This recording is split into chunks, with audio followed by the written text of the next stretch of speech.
Hallo en baie welkom. Vir die meeste mense is spatare, wel, dis net 'n kosmetiese irritasie, né? Iets wat jy probeer wegsteek. Maar wat as ek vir jou sê, die manier hoe ons dit behandel, vertel eintlik 'n ongelooflike storie oor 'n mediese revolusie. Vandag kyk ons juis na daardie verrassende stryd tussen 'n eeueoue chirurgiese tegniek en die moderne tegnologie wat dit byna heeltemal vervang het. Goed, kom ons kry dadelik die grootste wanopvatting uit die pad. Soveel mense sien spatare as iets wat net lelik lyk, maar nie regtig ernstig is nie. Die mediese werklikheid egter vertel 'n heeltemal ander storie. So ek vra jou sommer reguit, as jy aan spatare dink, wat is die eerste ding wat in jou kop opkom? Is dit hoe dit lyk of is dit die onderliggende mediese toestand? Die antwoord hierop mag jou nogal verras. Hier is die statistiek wat mense se monde laat oophang. In die VSA is venasie siekte, dis nou die oorkoepelende probleem wat spatare veroorsaak, meer algemeen as hartsiektes, beroertes en hartversaking saam, gekombineer. Ja, dit plaas die hele ding in 'n totaal nuwe perspektief en dit wys presies hoekom ons dit so ernstig moet opneem. En kyk, hier is die rede hoekom daardie statistiek so hoog is.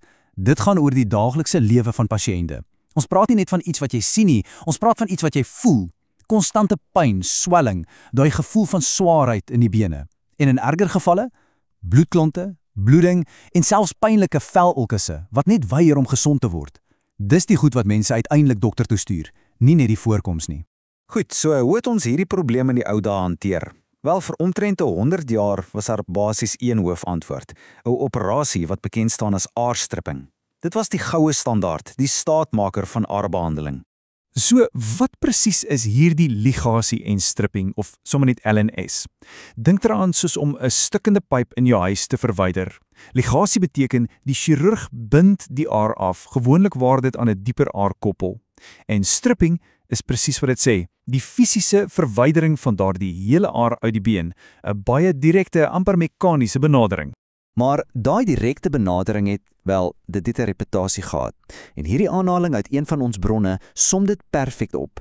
Dit is algemeen beskou as 'n pynlike en morbiede prosedure. Net daardie persepsie alleen was genoeg om mense vir jare lank te laat huiwer om enigsins behandeling te soek. So, hoe werk dit in die praktyk? Stel jy dit voor. Eers maak die chirurg 'n klein snytjie in die lees om die bokant van die aar af te bind. Dan word 'n dun instrument, die stripper, deur die hele aar gestoot, al die pad af tot by die knie. En laastens, met 'n tweede snytjie by die knie, word die hele aar letterlik uit die been getrek.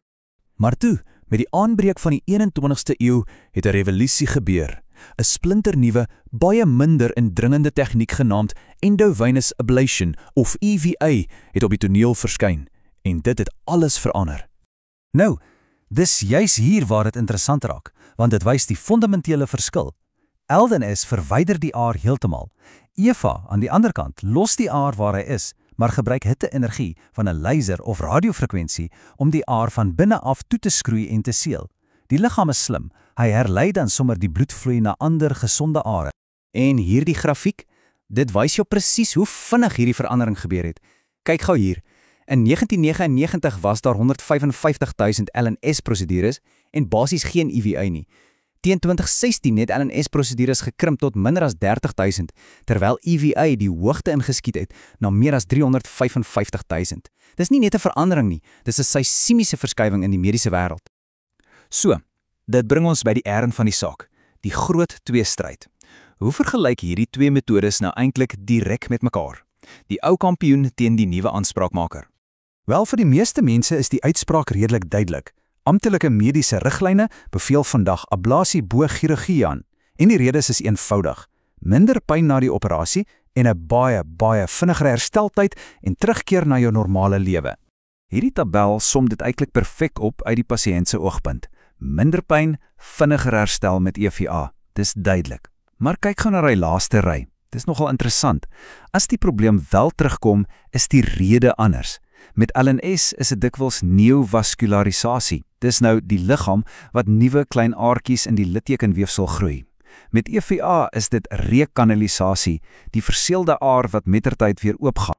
Nou op hierdie punt sou jy dink, wel, dis die einde van die storie. Nuwe tegnologie wen, ou tegnologie verdwyn.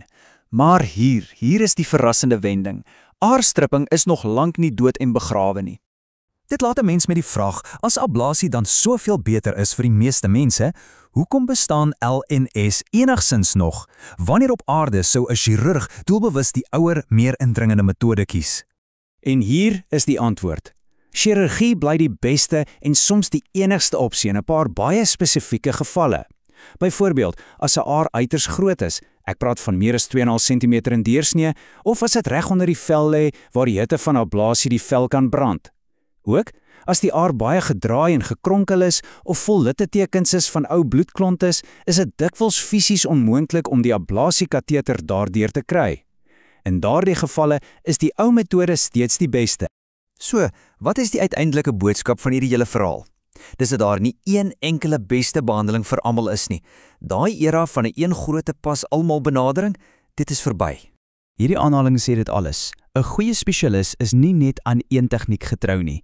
Hulle het 'n hele gereedskapskus, ablasie, chirurgie, ander inspuitings en hulle kies die regte gereedskap vir die werk, gebaseer op daardie spesifieke pasiënt se unieke anatomie en toestand. Die beste sorg is dus soos om 'n unieke legkaart aan mekaar te sit. Dis multimodaal, wat beteken verskillende metodes word gekombineer, en dis geïndividualiseerd, wat beteken dis perfek vir jou aangepas. 'n Chirurg kan selfs ablasie op een deel van 'n aar gebruik en 'n klein chirurgiese verwydering op 'n ander deel, alles in dieselfde sessie, net om die heel beste resultaat te kry. En dit bring ons by die laaste, belangrikste gedagte. Die ware krag lê daarin om te verstaan dat jou situasie uniek is. As jy ooit behandeling vir spatare oorweeg, is die belangrikste vraag wat jy kan vra, wat van my spesifieke are maak die een behandeling 'n beter keuse as die ander? As jy gewapen is met daardie kennis, dan bemagtig jy jouself om die heel beste sorg moontlik te kry.